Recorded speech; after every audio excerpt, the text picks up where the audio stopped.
When Paul wrote the book of Philippians, he was in prison in Rome, and he was in a horrible prison.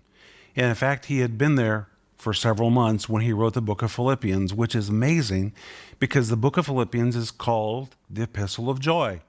And the reason it's called the Epistle of Joy is because he mentions joy 19 times. 19 times in the book of Philippians. That is amazing. When you think about the prison that he was in, it was dark, it was damp, it was horrible, and in fact, it was so horrible, Paul didn't even know if he would get out of that place. How do we know that?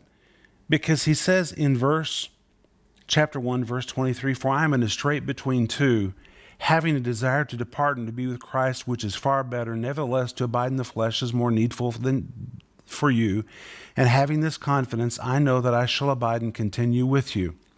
Paul was in a strait between two. That actually describes a tug of war. He was like the rope in the middle. On one side, life was pulling on him. On the other side, death was pulling on him.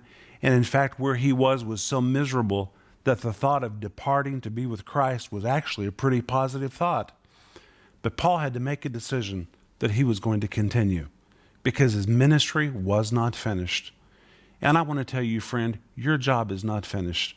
You might be in a horrible place. You might not see how in the world you're going to get out. And you might feel like you are that rope in between two. The desire to quit, but yet you know you need to go on. The desire to give up the victory, but yet you know you need to continue to fight. Make the decision to keep going. Paul made the decision to keep going. He tells about it in the book of Philippians. We're going to talk about it more in the next Think About It. And he continued, and he finished his ministry. You keep going. You've got a lot to do. You're a lot closer to life than you are to defeat. Just make the decision that you're going to fight until you win the victory. That's something for you to do and to think about today.